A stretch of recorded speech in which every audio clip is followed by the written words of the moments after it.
네, 안녕하십니까. 박건배입니다. 자, 이번 시간의 주제는 커패시터는 또 교류에서 리액턴스로 작용한다 라고 하는 주제입니다. 이것은 지난번 인덕턴스에서도 이제 비슷한 주제가 있었을 것입니다. 인덕터도 교류에서는 리액턴스로 작용한다. 두 개가 이제 리액턴스로 작용하는 것이죠.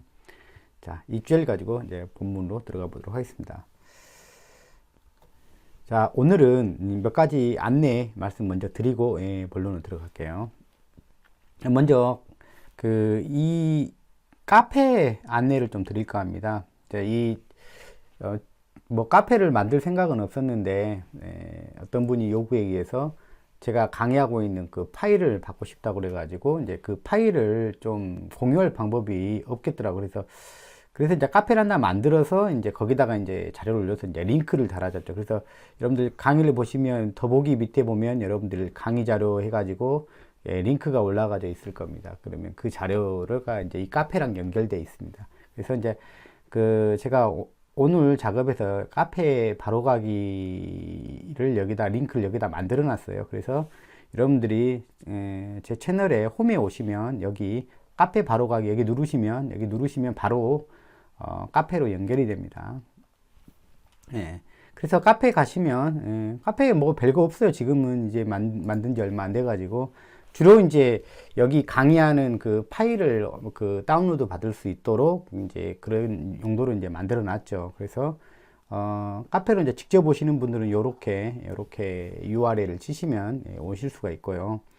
자, 그 다음에 이 카페를 기왕이 만들어 놨으니까 뭐 조금 더 이제 활용도를 조금 높였으면 좋겠어요. 게 저하고 여러분하고 좀 커뮤니티 할 수 있는 장소, 즉 이제 대화를 나눌 수 있는 장소로서 좀 활용하면 좋겠다. 이제 뭐 물론 이제 거기도 뭐 댓글 달아서 이렇게 하는 기능도 있긴 있죠. 있긴 있는데 그거는 뭐 여러분들이 뭐 좋습니다, 어쩝니다, 뭐 그런 정도는 해주시고, 여기서 이제 진정한 커뮤니케이션은 이 카페에서 좀 나눴으면 좋겠어요. 뭐 질문거리들은 카페에다 많이 올려도 좋고요.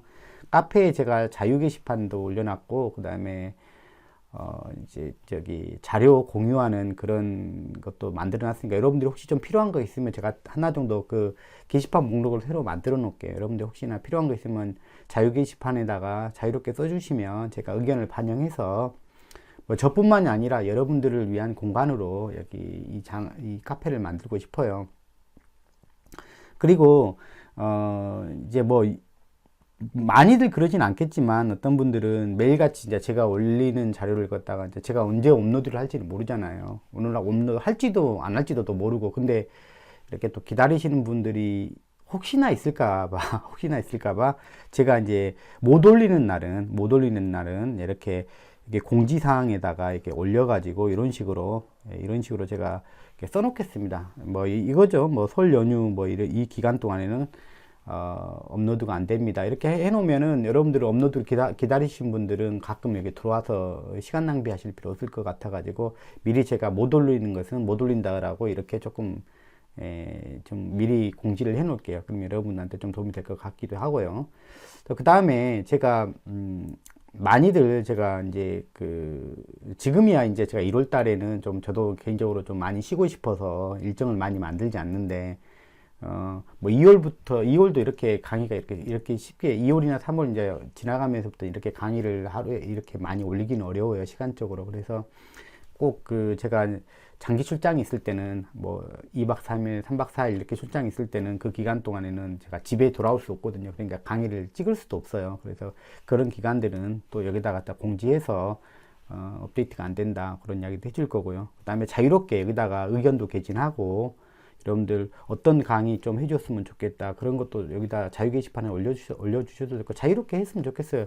왜냐하면 어차피 이거는 여러분들을 위한 공간으로 서로 좀 나누고 배우고 서로 그렇게 하기 위해서 만들어 놓은 공간이니까 저도 최소한 이제 그럴 의향이 있으니까 여러분도 같이 늘 대화했으면 좋겠습니다. 자, 그리고 여러분들한테 이제 하나 저도 부탁. 예, 이거 강의를 듣고 나면 여러분들이 이렇게 좋아요라고 하는 버튼을 좀 눌러주세요. 예, 눌러주시면 저한테 큰 힘이 됩니다. 일단, 이게 좋아요가 많아서 기분이 좋은 것도 있겠지만, 그뿐만이 아니라 이제 좋아요가 많이 달린 그리고 이제 물론 많이 봐야죠. 예, 이것도 많아야 되고, 이게 많은 영상이 유튜브에서 추천 영상으로 올라가고, 그래서 더 많은 사람들한테 공유가 될 수가 있습니다. 그래서 제가 이렇게 1년 이제 뭐 최소한 1년은 이렇게 운영할 계획으로 가지고 가고 있는데, 저도 여러분들 저도 뭐 이렇게 사람도 많이 늘어나고 그래야 저도 힘이 날 거 아닙니까? 더 이게 꼭 저도 힘이 나야 더 좋은 강의를 만들 수가 있고, 뭐 제가 아시다시피 이걸 뭐 돈 받고 하는 일이 아니지 않습니까? 그러니까 기분 좋으면 제가 더 열심히 할 수 있잖아요. 그러니까 저한테 힘을 주시라는 의미에서 좋아요 버튼 많이 눌러주시고, 그러면 더 다른 사람들한테 더 잘 공유가 될 수 있다. 네, 그렇게 조금 해주시면 고마울 것 같습니다. 자, 오늘 본론으로 들어가 보죠. 제가 이야기를 하다 보니까 오늘 주제를 잊어버렸죠. 자, 오늘 주제는 뭐예요?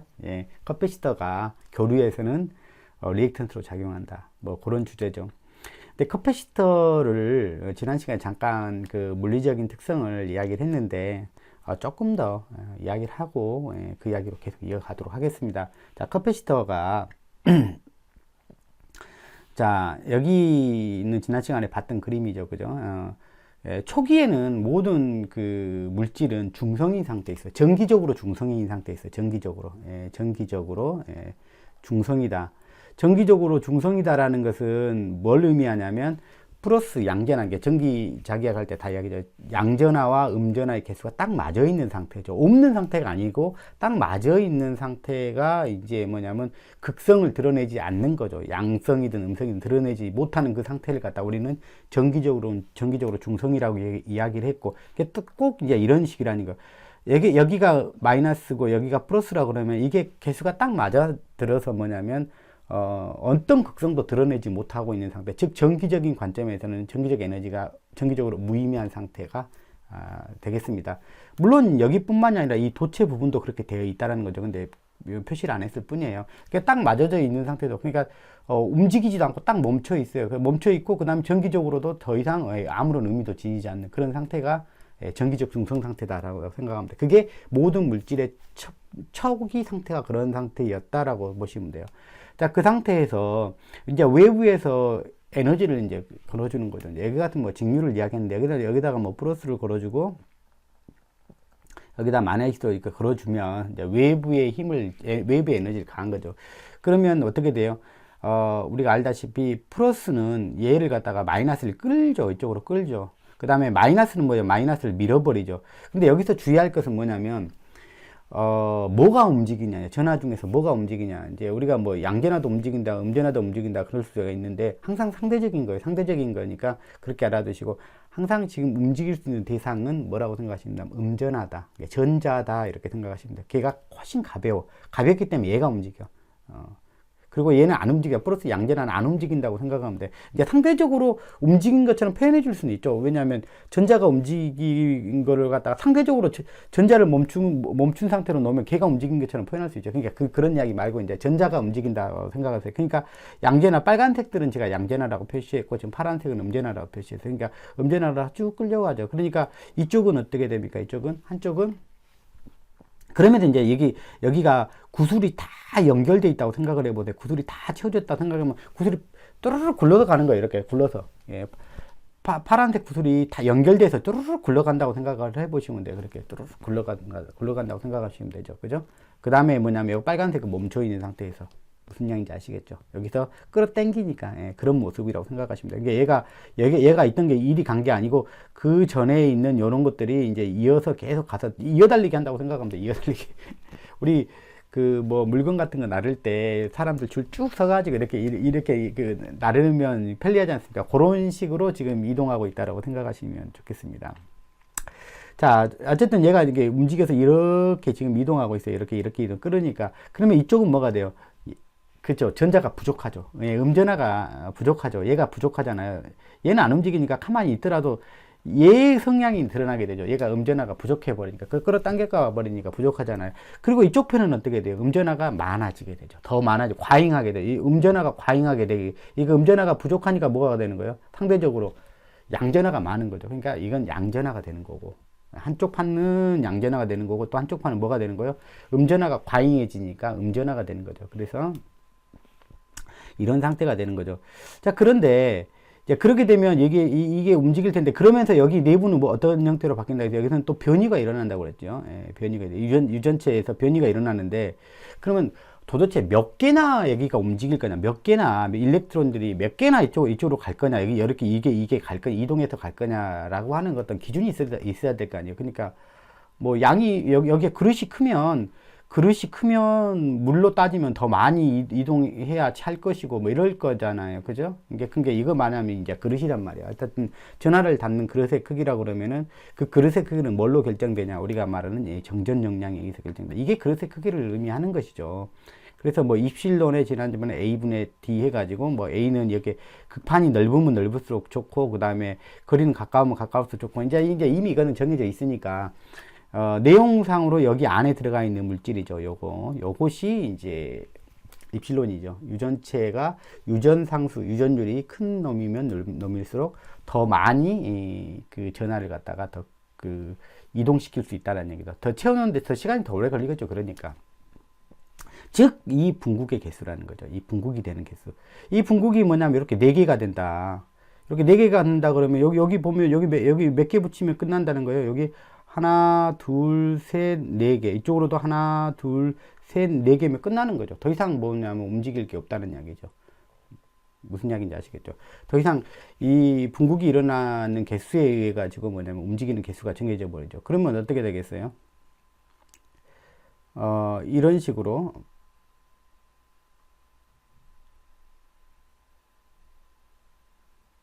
자, 이런 식이죠. 예, 이런 식이죠. 자, 여기 예, 이런 식으로 4개, 예, 4개만 이게 됐다. 분국이 4개만 일어나는 물질이다 그러면 유전체가 그 여건이 그렇다면 4개 모이면 끝나는 거예요. 더 이상 이제 전자가 못 움직이죠. 그러면 어떻게 돼요? 4개 다 모이고 나면 어떻게 된다는 이야기예요? 이게 다시 전류가 흐른다는 이야기예요? 못 흐른다는 이야기예요? 예, 여기 같은 이야기인데요. 예, 그죠? 4개가 이미 다 이동해버렸어요. 이쪽으로 4개가 이렇게 이동해서 이렇게 끝났어요. 나머지는 어차피 이제 짝이 다 들어맞았으니까 얘는 중성처럼 안 보일 거고, 얘도 뭐냐면 나머지는 얘는 다 보일 거고, 그러니까 이쪽은 플러스가 이제 과잉한 양이죠. 전자가 부족한 양이죠. 전자가 부족하니까 뭐냐면, 4개의 양전하가 드러나는 거예요. 꼭 뭐냐면, 원래 있었는데 전자가 빠져나가면서 이제 자기가 드러나는 건데 뭐냐면, 이렇게도 말할 수도 있어요. 없던 양전하가 왔다고 보는 게 여러분들 에너지 관점에서 제가 설명한 관점입니다. 없던 전하가 왔다, 플러스 전하가 왔다라는 개념이에요. 그러면 오면은 뭘 가지고 온다? 전기 에너지를 가지고 온다. 이렇게 이야기하는 거예요, 사실은. 그러니까 원래 이제 피직스하고 이제 뭐냐면 전기적으로 왜 전이가 됐느냐라는 그 전기 에너지가 오고 있느냐, 게 뭐냐면 그 자리에서 생긴 거지만 사실은 외부에서 영전이 기준점에서 왔다라고 생각하면 훨씬 더 여러분들이 이렇게 이해하기 편하다겠죠. 얘도 마찬가지죠. 얘는 진짜 온 거죠.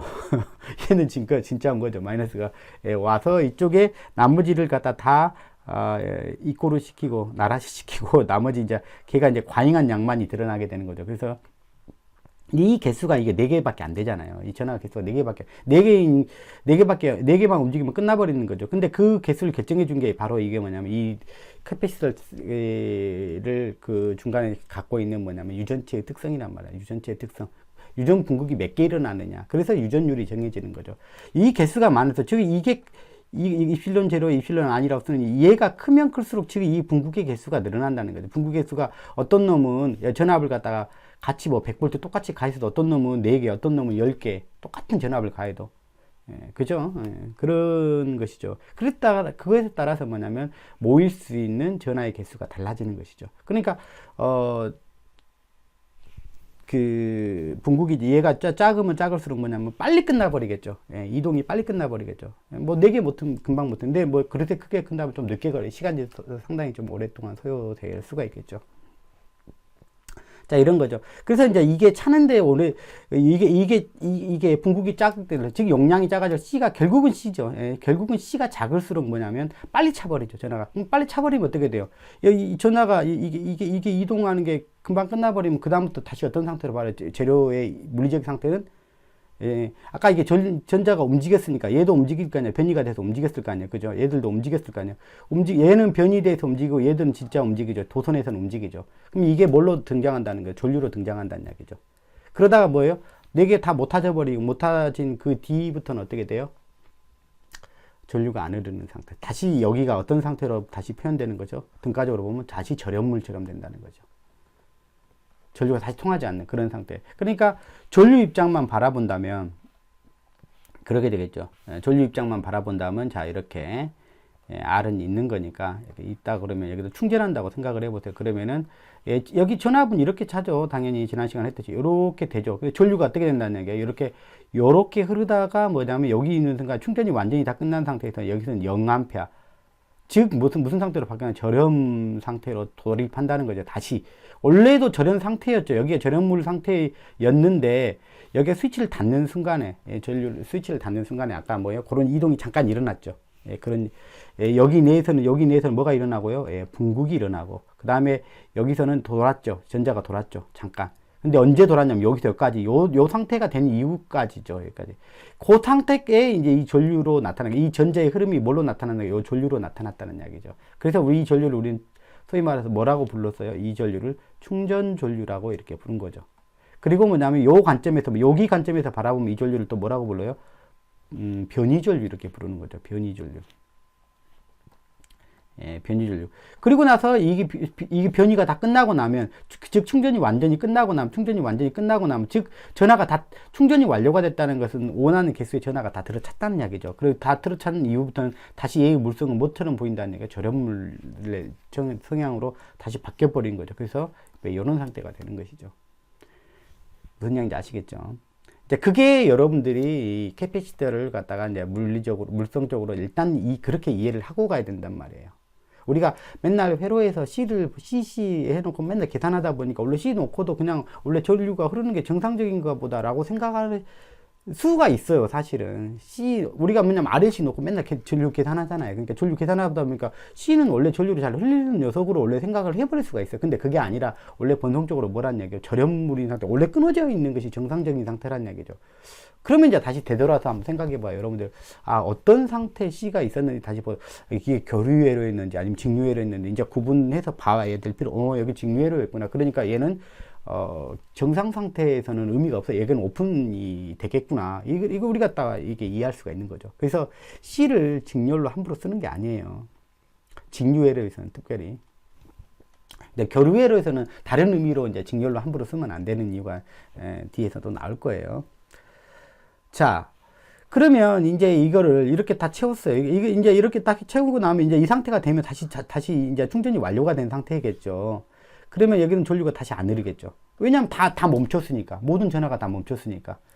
이 변이도 멈췄고, 이리 끌려가서 변이도 멈췄고, 이 변이도 멈췄고, 여기도 변이도 이렇게 쭉 전자가 움직였을 거 아니에요. 변이도 멈췄고, 그 다음에 전자가 도는 것도 이제 다 멈췄을 거예요. 4개 다 채워졌으니까. 그죠? 다시 딱 그 힘이 또 평행을 이룬 상태가 돼서. 다시 이 상태는 다시 절연물 상태로 바뀐 거죠. 그리고 나서 이제 그걸 돌려버리면 이제 다시 전자를 또 이리 끌겠죠. 다시 플러스가 이쪽으로 바뀌었으니까 그러면서 이쪽으로 다시 보내주겠죠. 밀어서. 그러면 이제 이게 바뀌겠죠. 이게 바뀌겠죠. 다시 이제 아까 이제 요게 뒤집어지는 거죠. 이게 서로 뒤집어지는 거죠. 근데 이제 그동안에 뭐냐면 이쪽으로 다시 변이가 발생하고 다시 이쪽으로 변이가 또 발생하고 또 그다음에 이쪽은 이쪽으로 돌게 되고 그래서 또 4개 이렇게 만들어질 때까지 또 한번 쭉 도는 거죠. 움직이는 거죠. 그게 뭐예요? 또 그때 또 전류가 발생하는 거죠. 즉 뭐냐면은 이 캐패시터가 그러면 전류가 흐르는 조건이 딱 정해져요. 어떤 조건이냐면 당연히 전자가 움직여야 될 때인 거죠. 사실은 움직여야 될 때가 맞는데 그 조건은 언제 만들어지냐면 이때 만들어집니다. 자, 언제 만들어져요? 전류가 흐르는 조건 언제 만들어져요? 전류가 흐르는 조건 IT는 이건 뭐 시간에 대한 함수니까 전류는 C의 DT분의 DV. 자, 무슨 이야기예요? 뭐가 변하고 있는 조건이에요? 지금 이거를 이렇게 가고 있다. 전압을 이렇게 돌렸다고 생각하고, 이렇게 돌렸다 그러면 전압을 바꾼 거죠, 이렇게. 지금 교류가 지금, 이건 극단적으로 뒤집은 거지만, 사실은 자연스럽게 플러스에서 마이너스 바꿔봐요, 이렇게. 이렇게 플러스 마이너스 이렇게 바꿔봐요. 그러면 크기가 커졌다가 플러스로 갔다가 마이너스로 갔다가, 우리는 교류는 이렇게 하지 않습니까? 그죠? 예, 그렇게 다 되다 보면, 전압을 바꾸는 조건에서는 뭐가 흐른다고요? 전류가 계속 흐른다는 얘기예요. 전압이 바뀌고 있는 구간에서는, 즉, 무슨 얘기인지 아시겠죠? 직류에서 아까 여기 충전할 때도 그랬어요. 충전하고 있을 때도 당연히 그랬죠. 충전하고 있을 때도 직류에서도 충전하고 있을 때 전압이 이렇게 충전되고 있었잖아요. 이렇게 충전되잖아요. 그죠? 자, 그때 요 구간에서만 뭐가 흘러요? 전류가 흘렀죠. 자, 어떻게 흘렀어요? 요렇게 전류가 흘렀죠. 그 다음에 여긴 전류가 당연히 흐르지 않죠. 자, 어떻게요? 자, 수시간 가지고 가자고요. I. 자, 지난 시간도 했어요. T는 C의 dT분의 dV. 당연히 여기 정전 용량이 크면 클수록 전류는 더 같은 상황이라도 더 크게 흐른다. 아까 왜 모아야 될 전하가 더 많기 때문에 그런 거죠. 자, 그런 거고요. 자, 그러면 요 기울기대로 전류가 흐르는 특성이 나타난다. 원래는 얘가 어느 특성이었는데 요 상태 이전 상태는 얘는 무슨 상태였어요? 오픈. 절연 상태란 말이에요. 절연 상태란 말이에요. 이 상태가 절연 상태란 말이에요. 이 상태도 또 무슨 상태예요? 절연 상태예요. 그죠? 요 상태만 어떤 상태가 되는 거예요? 요게 해당되는 거예요. 즉 0이 아닌 상태죠. 이 상태도 이게 0이 돼서 절연물 상태고, 이 상태도 절연물 상태고, 이 상태가 전압이 바뀌고 있는 상황이라서 전류가 흐르는 그런 상황이 됐죠. 그런데 정확하게 보면 뭐예요? 전압이 바뀌는 변화율이 크면 클수록 전류가 더 크게 흐른다라는 거죠. 이게 이제 굉장히 캐피시터 특성 중에서 굉장히 중요한 특성이에요. 이걸 꼭 기억해야 돼요. 자, 어떻게 한다고요? 그 L도 그랬어요. L도 뭐냐면 전류가 변화율이 크면 클수록 뭐냐면 간섭력이 크게 발생한다고 그랬어요. 즉 저항력으로 크게 발생한다는 이야기를 했었죠. 그것이 굉장히 중요하다고 이야기를 했었고, 여기서는 또 거꾸로 뭐가요? 전압이 급하게 변할수록, 전압의 기울기가 전압이 급하게 변하려고 할수록 뭐냐면 뭐가 크게 저항체에서 뭘로 돌아가려고 하는 성향이 강한다고요? 도전체 성향으로 가려고 하는 성향이 강하다. 왜? 전류가 더 크게 흐른다고 하니까. 이해되시죠? 이게 반대로 가는 거예요. 얘는 영옴에서 좀 커지려고 하는 쪽으로 가고, 급하게 가면. 얘는 무한대 오음에서 뭐냐면 저 작아지려는 쪽으로 가는데, 언제가 가장 작아지냐, 전류가 가장 많이 흐를 수 있는 여건이 되냐, 전압이 급하게 변하려고 하는 그런 순간이란 얘기죠. 혹시 여러분들 이런 거 들어보셨어요? 실무하시는 분들은 좀 들어보셨을 것 같은데, 자, 캐패시터 뱅크를 투입할 때 그 과도 전류가 흐른다라고 이렇게 들어보셨죠? 과도 전류. 왜 과도 전류라고 하면 큰 전류가 흐르니까 과도 전류라고 부르는 거예요. 자, 여기서 과도 전류라는 이야기가 나왔으니까 한번 여러분들 그 정리하고 갈게요. 자, 오버커런트 과전류를 한번 정리하고 갈게요. 과전류 종류가 세 가지가 있어요. 우리 전기인들이 말하는 과전류의 종류요. 과전류의 종류. 과전류 영어로 말하면 오버커런트 이렇게 이야기를 합니다. 제가 여러분 이야기를 할 때 제가 어떤 특별히 원고를 가지고 이야기를 하지 않고 한 30분 내로 끝내고 싶은데 하다 보면 하고 싶은 이야기가 생겨버려요. 그러면 안 하면 좀 찜찜해. 그래서 하다 보면 조금 제가 1시간은 안 넘기고 싶은데 뭐 조금 길어지는 경우가 있더라고요. 그죠? 네, 좀 길어지더라고요. 그만큼 여러분들과 열정이 있다고 생각하세요. 여러분들한테 한마디로 더 나누고 싶으니까. 과전류는 세 가지 종류로 우리는 구분해요. 첫 번째 뭐냐면, 과전류는 이제 큰 전류죠. 그러니까 정상적인 전류보다 큰 전류를 세 가지로 구분을 해요. 하나가 뭐냐면 당연히 고장전류겠죠. 고장전류는 뭐 단락전류니 뭐 지락전류니 뭐 이런 걸 이야기하는 거죠. 그러니까 이걸 갖다 통합해서 우리는 뭐라 그러냐면 고장전류라는 표현합니다. 우리 사고전류라는 용어를 안 쓰고 뭐라고 쓰냐, 고장전류라는 용어를 씁니다. 이게 표준으로 이게 쓰는 용어예요, 우리나라에서는. 자, 사고전류라는 단어를 안 쓰고 고장전류라는 용어를 쓴다고요. 이건 당연히 이게 아는 거고, 또 어떤 전류가 있을까요? 있죠. 과부하전류죠. 과부하전류. 오버로드 커런트. 이게 과부하전류. 과부하전류는 사고전류가 아니에요. 그죠? 과부하전류는 사고전류가 아니에요. 그러니까 부하를 많이 사용하고 있는 상태죠. 부하를 갖다가, 지금 있는 부하를 갖다가 다 누군가 지금 한꺼번에 지금 우리가 계획한 양보다 훨씬 더 많이 쓰고 있는 상태라는 이야기죠. 자, 우리 올여름에 많이 더웠잖아요. 많이 더웠어요. 그러면은, 아파트 같은 데 보면 막 저녁 되면은 막 갑자기 막 전원이 꺼지고 그래요. 예, 정전되고 그러잖아요. 그거 왜 그러냐면, 과부하 전류가 흘러서 그래요. 과부하 전류가. 이 집 저 집 다 에어컨 틀어버리니까, 변압기 아래쪽에 이제 우리 차단기들이 있을 거 아닙니까? 그죠? 이 차단기들, MCCB나 그런 차단기들이 자기들이 세팅을 해놨을 거 아닙니까? 요 전류 이상 넘어가면 나는 동작할 거야. 라고 세팅을 이미 해놨을 거 아닙니까? 그죠? 이게 부하가 많이 걸려도 이제 끊도록 이제 대부분 이제 세팅을 해놓죠. 안 그러면 이 변압기가 잘못하면 과열해서 타버릴 수가 있기 때문에 그걸 고장이 아니더라도 부하를 많이 쓰게 되면 이제 보호하도록 이제 세팅키를 잡아놓죠. 그래서 이제 지가 알아서 자동으로 끊어버리는 거죠. 그죠? 이게 과부하 전류죠. 과부하 전류. 그러니까 우리가 정상이라고 여기는 그런 전류보다 이제 부하를 좀 많이 사용한 상태죠. 이게 고장 상태는 아니란 이야기죠. 자, 세 번째 뭐예요? 요거. 기술사를 공부하시는 분들은 당연히 알아요. 과전류의 종류 세 가지는 당연히 기술할 줄 알아야 되겠죠. 자, 뭐예요? 이걸 잘못한 과도전류. 과도전류는 영어로 뭐냐면 트랜지언트 커런트라죠. 트랜지언트 커런트죠. 과도하는 순간에 흐르는 전류. 근데 이 과도하는 순간에 흐르는 전류죠. 회로적으로는 그런 상태인데 이게 의미가 좀 다루는 녀석들 보면, 크게 의미를 두고 다루는 녀석들 보면 세 종류예요. 첫 번째, 지지난 시간에 다뤘던 뭐냐면, 변압기에 여자 돌입 전류. 어떻습니까? 요거 과도 전류 맞죠? 분명히 이거는 고장 전류가 아니죠. 고장 전류가 아님에도 불구하고 전격 전류의 몇 배 정도요? 한 8배에서 12배 정도 흐른다고 했죠. 굉장히 큰 전류가 돼요. 근데 스위치가 투입하는 순간, 즉 과도하는 순간에 그렇게 큰 게, 이유는 아시겠죠? 포화되고 비대칭 현상이 같이 겹치면서 나타나는. 그러니까 비대칭이 원인이 돼서 포화가 돼서 이제 이런 일이 벌어지죠. 근데 그것과 전동계수도 마찬가지예요. 전동계수도 뭐예요? 돌입전류가 발생하죠. 전동계수 돌입전류가 발생하죠. 큰 전류가 발생하죠. 자, 세 번째, 하나 정도 더. 이게 다가 아닌데 그래도 메인리하게 다루는 과도전류는 이겁니다. 콘덴서 투입이라고 합시다. 투입하는 순간에 아주 큰 전류가 흘러요. 사이즈로 따지면 가장 커요. 가장 큰 전류가 뭐 전격 전류에 아마 수십 배 이렇게 흐를 수 있어요. 근데 이제 얘가 그렇게 가혹하지는 않은 게 이제 다른 애들보다는 굉장히 이 발생하는 시간이 굉장히 짧다는 거. 그게 이제 조금 상대적으로 이제 이 둘보다 덜 가혹한 게 그나마 뭐냐면, 그러니까 보세요. 왜 그 큰 전류가 콘덴서 캐패시터 같은 이야기예요. 투입할 때 왜 그 큰 전류가 흘렀겠냐라는 거죠. 이해되세요? 왜 그 큰 전류가 흘렀겠어요? 그래서 뭐냐면 이런 것들은 우리가 요거 하나 알고 있으면 다 되는 거예요, 이게. 그래서 물리적인 성향들 이거잖아.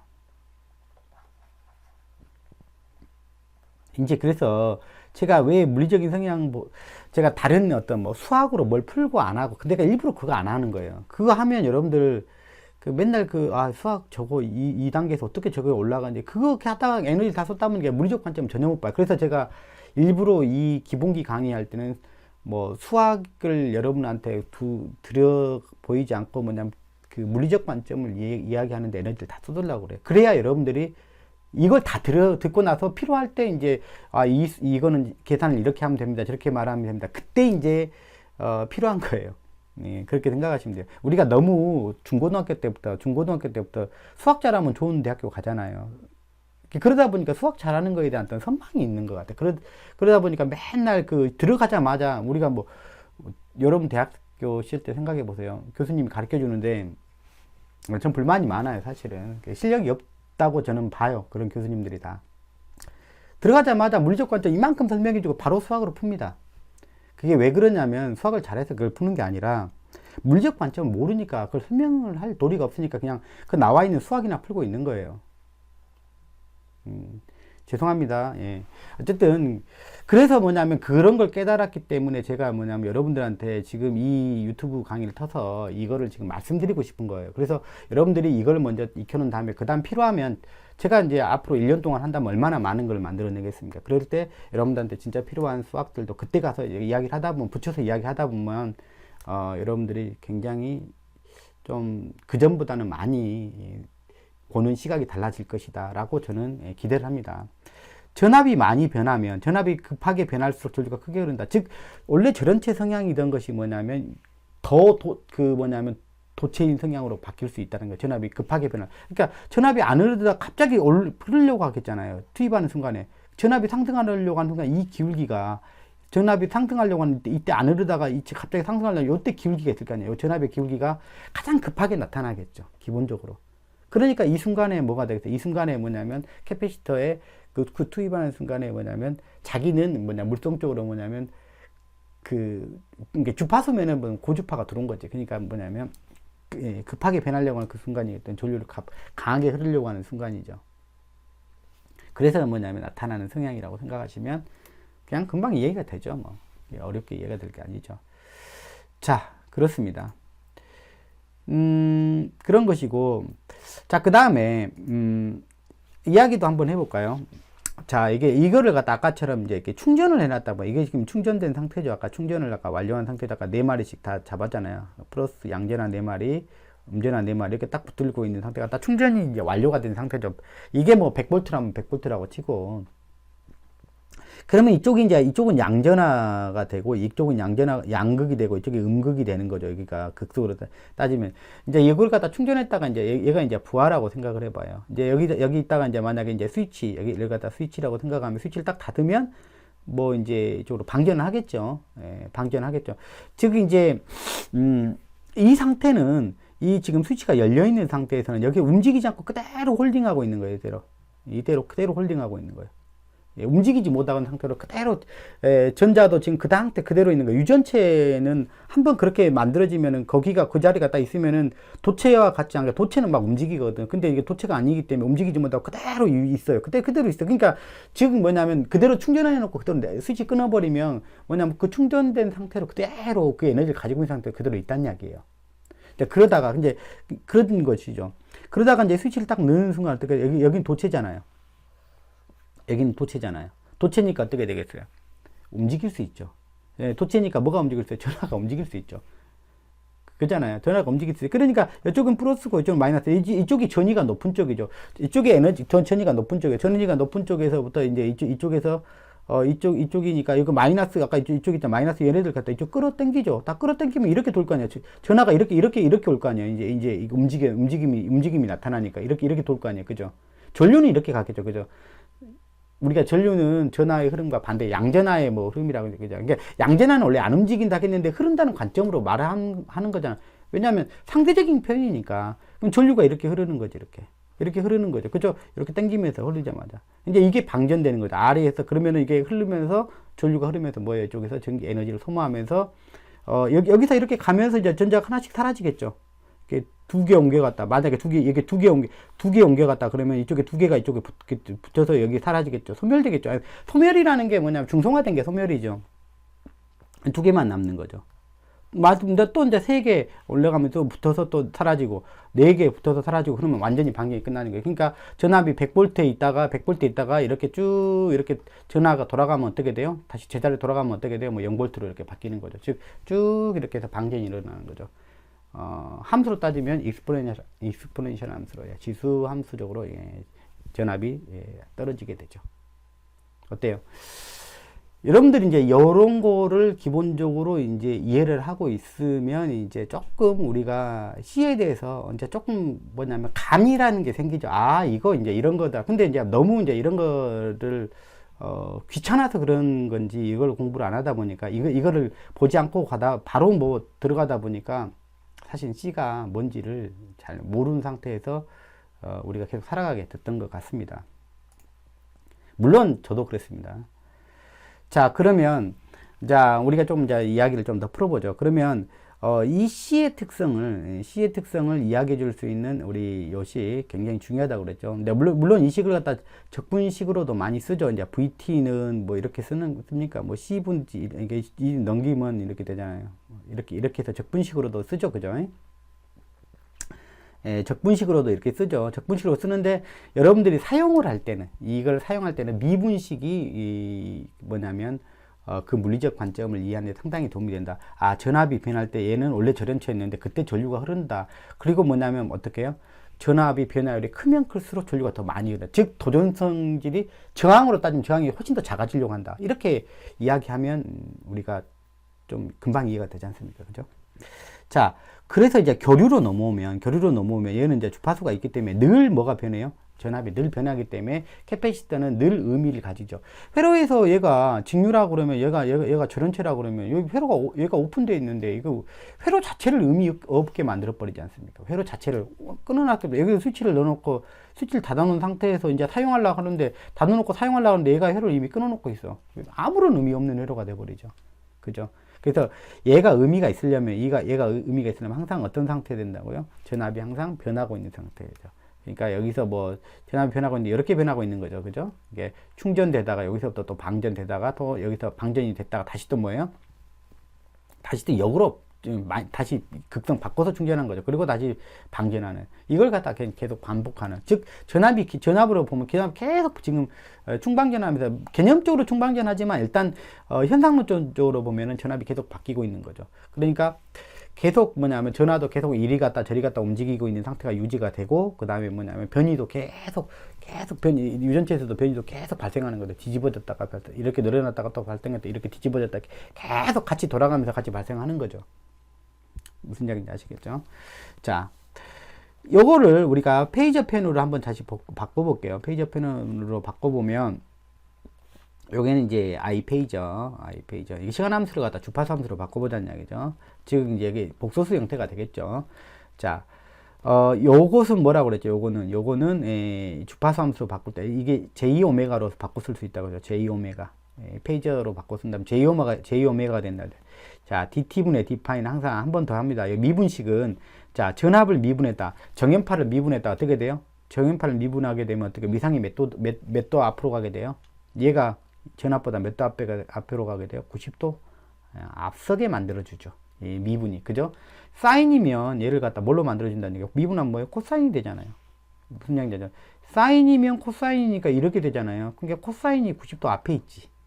전류가 90도 앞에. 그래서 뭐냐면 우리가 이 수학적으로 보더라도 뭐냐면 전압보다 뭐가 앞에 있는 거예요? 90도 전류가 앞에 있게 되는 거죠. 이 식이 모든 걸 다 설명해 줄 수 있다니까. 그러니까 이 식 하나만 가지고 다니면서 이 C를 파악하는 게 매우 유익하다는 이야기예요.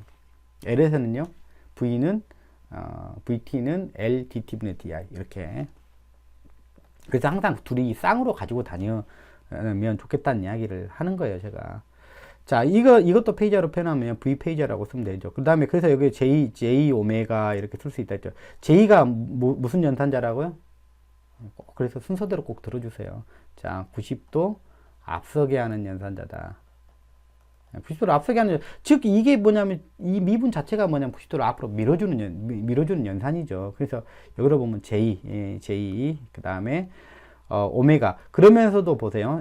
사인 오메가 t 이렇게 이걸 미분해 버리면 어떻게 돼요? 이걸 미분해 버리면 당연히 코사인 오메가 t가 되고, 자, 뭐가 튀어나와요? 오메가가 더 튀어나오죠. 그래서 진폭도 조금 변화를 주죠. 여기서 이제 진폭을 크게 만들어 주죠. 더 그 j 오메가 이렇게 나오는 거죠. 자, 이것다. 그래서 이렇게 표현할 수가 있죠. 앞에서 다 했지만 제가 여러분들한테 했던 분들은 좀 더 익숙하게 이 강의만 딱 찍어서 듣는 분도 있을 거예요. 뭐 그러지 않기를 바라지만 뭐 그런 분도 있을 거예요. 그래서 그분들을 위해서라도 한 번 더 조금 설명해 준다고 생각하세요. 근데 그분들은 제가 100% 확신하는데 그냥 이 말이 무슨 말인고 할 거예요, 아마. 자, 좋습니다. 어쨌든. 자, 이렇게 돼요. 그러면 이렇게 되죠. 그러면 이렇게 복소수 형태로 바뀌었죠. 그러면 우리가 임피던스로 요 식을 만들어 봅시다. 그러니까 전압에서 전류를 나누면 이렇게 되면 임피던스는 이렇게 되죠. 임피던스는 V의 I로 나누면 이게 임피던스죠. 그죠? 임피던스는 하면 어떻게 돼요? 요거 나죠.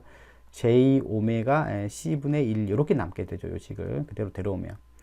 그러고 나서 요거를 갖다 J를 갖다 분자분모에 곱해 봅시다. 그러면 여기가 마이너스 J의 오메가 C분의 1 이렇게 되겠죠. J의 자승은 마이너스 1이 되죠.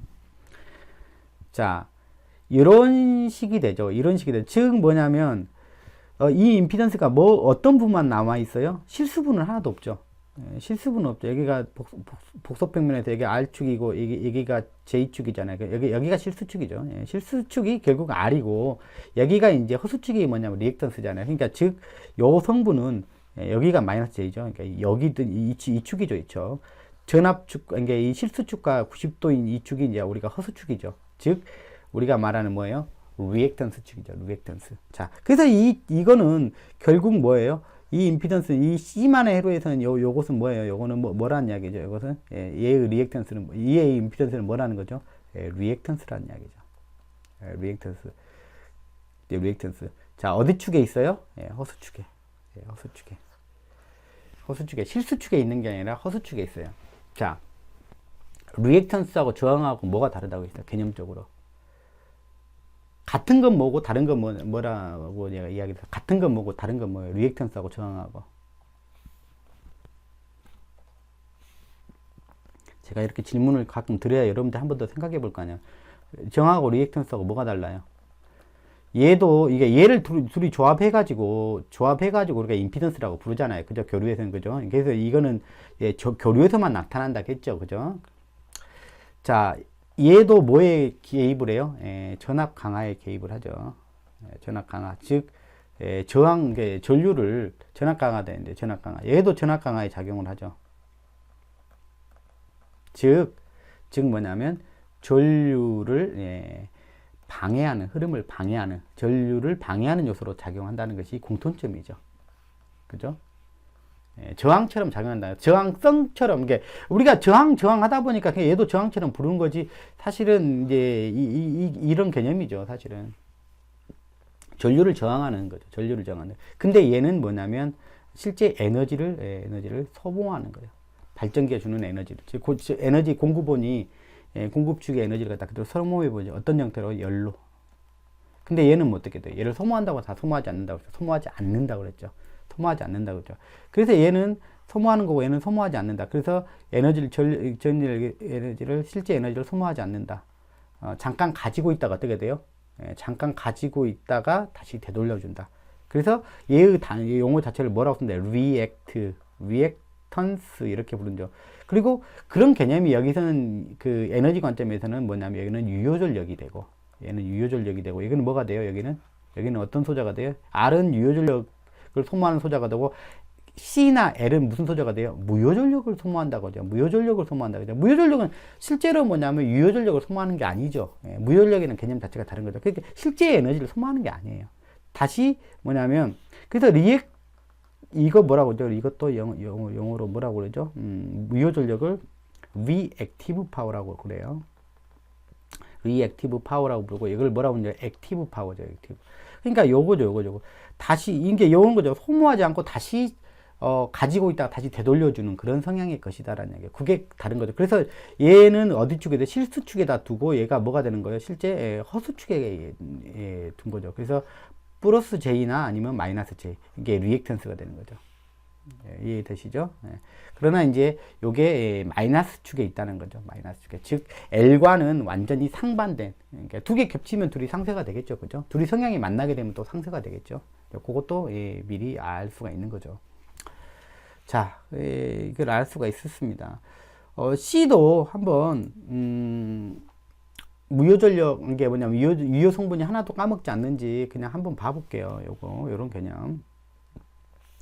자, 당연히 C만 있는 회로라면 만약에 이런 발전기 전압이 이런 거라고 봅시다. 이게 검정색이 발전기 전압이라고 하고 사인파로 그려놨네요. 그죠? 여기서부터 시작해서 사인파로 그려놨고, 그렇다면 당연히 이 C의 전류가 흐르면 진상 전류, 즉 90도 앞선 전류가 흐르겠죠. 전압보다는 90도 앞선 전류가 흐르겠죠. 당연한 거예요. 제가 정리할 때 다시 이야기를 할게요. 당연한 거고, 그렇게 되면 요걸 갖다가 정확하게 위상으로 따지면 몇 도 차이가 나는 거예요? 90도 차이가 나는 거죠. 정확히 위상으로 90도 차이가 나는 거죠. 이게 전류가 90도 앞선 상태예요. 요런 놈을 갖다가 순시 파워를 구해보면 이제 얘를 갖다가 실제로 이제 에너지를 소모했냐 안 했냐라는 걸 갖다 계산하려면 이렇게 평균 전력을 구해봐야 돼요. 그럼 평균 전력 P라고 하는 것은 이런 겁니다. 자, 이렇게 구하는 거예요. T분의 1. 시간에 대한 평균이에요. 시간에 대한 평균. 그 다음에 이걸 순시 전력이죠. 순시 전력. 순시 전력을 한 주기 동안 이게 적분을 하죠. 적분해서 시간에 대한 평균을 낸 게 이걸 갖다 우리는 뭐라고 하냐면 유효전력 이렇게 불러요. 유효전력. 또는 얘가 갖다 평균했다고 해서 무슨 전력이라고 그래요? 평균전력 이렇게 불러요. 평균전력. 그래서 유효전력은 평균전력이라고 이야기를 했어요. 그래서 실제로 에너지를 소비하냐 안 하냐를 계산하려면 요걸 계산해 보면 돼요.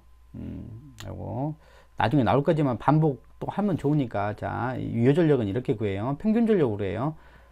한 주기 동안 순시전력을 적분했던 것을 갖다가 그 시간에 대한 한 주기에 대한 시간으로 다시 평균해 주면 이렇게 시간 평균이죠. 이걸 갖다 뭐라고 하냐면 유효전력이라고 부른다. 유효전력이면서 무슨 전력이요? 평균전력이라고 부른다. 평균값이니까 평균전력이라고 부르는 거예요. 그럼 이 결과는 어떻게 나오냐? 늘 이 결과는 어떻게 나올까요? 이걸 우리가 알아야 돼. 우리 늘 써먹어야 되니까. 자, 결과는 이렇게 나와요. 자, 여기는 이거죠. VT에 곱하기 IT를 하면 되는 거죠. 그러면 이게 순시전력이죠. 순시전력. 순시전력이라는 말이죠. 자, 어떻게 나오냐면 VI 코사인 세타 이렇게 나와. 자, 이거는 항상 우리가 무슨 값을 쓴다고 그랬어요? 요 값은 우리가 전기인들이 즐겨 쓰는 값. 이런 게 여러분도 항상 그런 버릇을, 요것은 항상 실효값으로 쓰는 버릇을 하세요. 물론 이렇게 피크값을 표현할 수 있지만 그러지 말라는 거죠. 왜? 전기인들은 다 기본적으로 뭐냐면 무슨 값으로 쓰는 걸 다 쓰는, 측정된 값도 실효값으로 다 보여주잖아요. 그죠? 우리 멀티미터 찍으면 전압 나와요. 다 무슨 값이에요? 다 실효값이에요. 피크값으로 보여달라는 게 좀 이상한 거죠. 이제 이런 거죠. 그래서 VI 코사인 세타인데, 이제 이걸 갖다 우리가 역률이라고 부르죠. 역률이라고 부르는데, 그래서 이제 요 각이 결국은 뭐가 되는 거예요? 전압하고, 이 전류 사이에 뭐가 되는 거예요? 전류 사이에, 전압하고 전류 사이에 뭐예요? 이게 세타가. 한마디로 말하면. 전압이 있고 전류가 있으면 전압과 전류 사이에 뭐예요? 위상차야. 위상차. 즉 뭐냐면 위상차에다가 코사인을 붙이면 이게 역률이야. 우리가 말하는 거죠. 페이저도로 그러면 V가 있으면 I 있으면 이런 거지. 이게 이거야. 이거. 결국 이거야. 이거. 근데 이게 만약에 순수하게 저항이었다면 어떻게 돼? 저항이었으면 동상이라고 했잖아요. 동상이니까 어떻게 돼? 여기가 어떻게 동상이라고 했으니까 이 값이 어떻게 떨어질 거야? 동상이라고 했으니까. 세타가 0도일 거 아니에요. 0도면 여기 1이잖아. 이게 코사인 세타가 1이잖아. 그러니까 뭐야? VI로 끝나겠죠. 그래서 뭐로 끝나요? i제곱 r. v 대신에 뭐라고 쓰면 되나요? v는 ir이니까 v 대신에 여기다 ir 집어넣으면 i제곱 r 이렇게 되겠네요. 이게 우리가 말하는 유효전력이에요. 유효전력. 그러면 여기는 무효전력이니까 여기는 지금 앞에 있는 상황을 뭐 이렇게 계산해 본다면 어떻게 될까요? 이거 세타가 얼마라는 이야기예요? 세타가 90도라는 이야기잖아요. 90도. 90도면 뭐예요? 여기가 코사인 세타는 얼마가 돼요? 여기 0이 되잖아. 0이 되잖아. 0. 0이 되면 뭐예요? 0이잖아. 0. 이건 뭐 계산할 것도 없죠. 그죠? 0이잖아. 그죠? 0이란 이야기잖아. 즉 R이 없잖아. R도 없잖아. 당연히. I제곱 우리가 X지. 여기는 I제곱 X지. I제곱 R이 아니죠. 0이야. 0. 무슨 얘기인지 아시겠죠? 그러니까 유효한 전력을 자기 입장에서는 소비하지 않는다는 뜻이야. 한마디로 말하면. 그리고 뭐냐면 전원의 입장에서 봐도 뭐냐면 한 방울도 걔를 위해서 유효한 전력을 공급하지 않는다는 이야기야. 시간적으로 이게 결론적으로 따지면은. 그래서 이런 거지. 요걸 그래서 계산해 본 게 요게 순시전력 파형을 그려본 거잖아요. 이거를 순시전력은 어떻게 구한다고요? PT는 어떻게 해요? VT에다가 어떻게 해요? IT를 곱해본 거고. 이게 순시전력이라고 했잖아요. 순시전력 파형을 그려본 거야. 이게 곱해본 거야. 두 개를 갖다 바로 곱해본 거예요.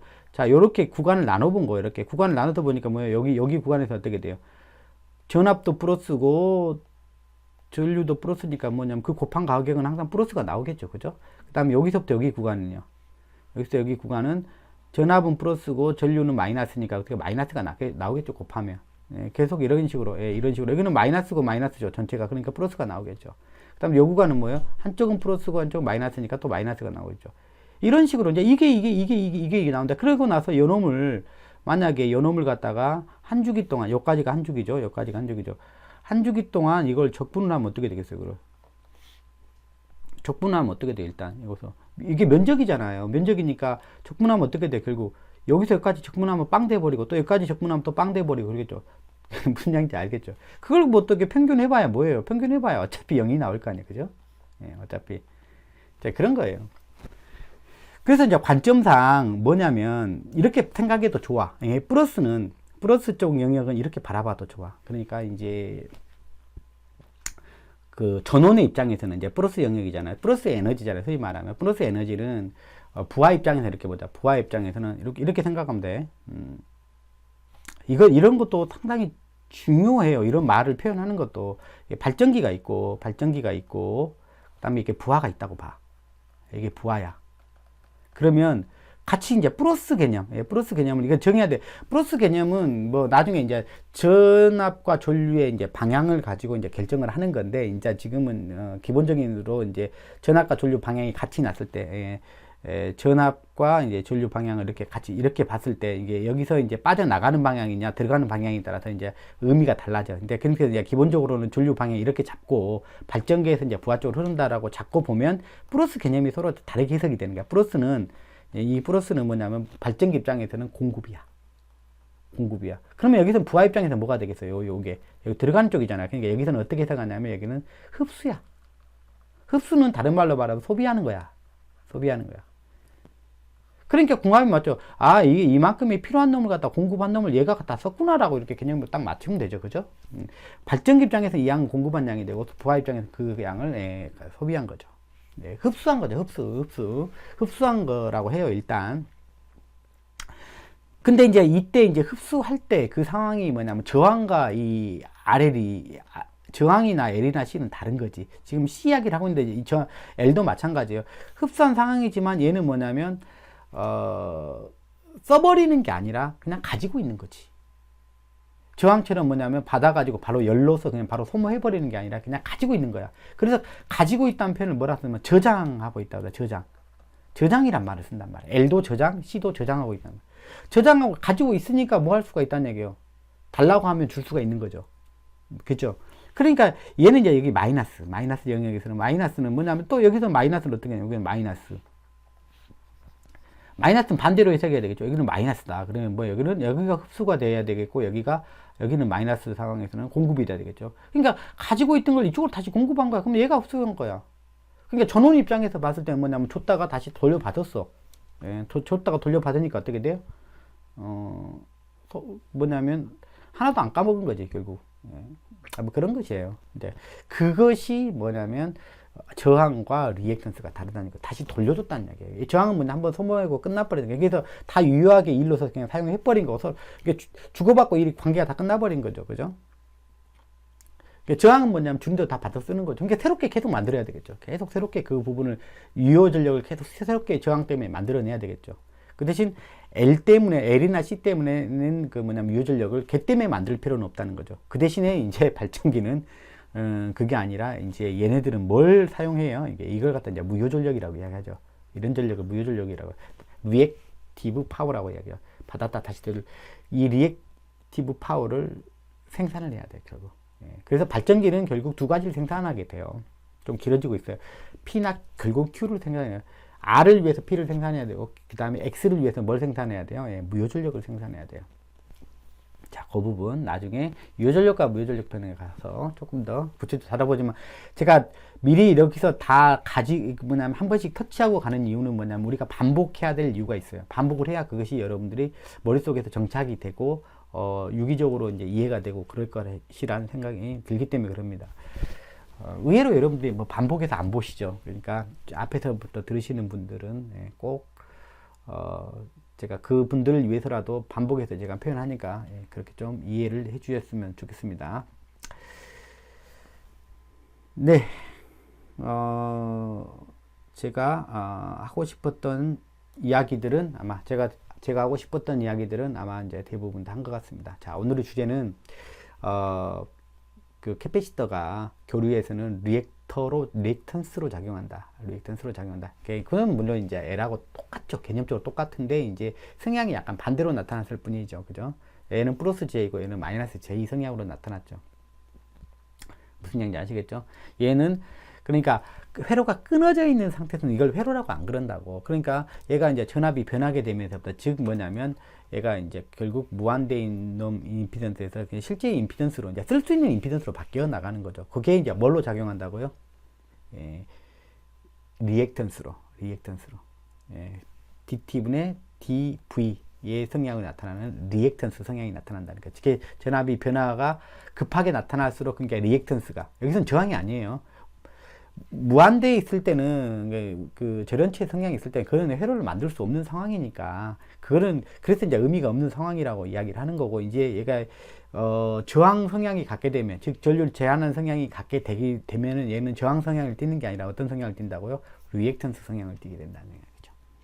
그 부분들을 여러분들이 꼭 잘 깨달아 봤으면 좋겠습니다. 그리고 현업을 할 때도 C의 문제를 만났을 때 요 미분 시간 놓고 고민하면 많이들 해결이 될 거라 믿습니다. 네, 감사합니다.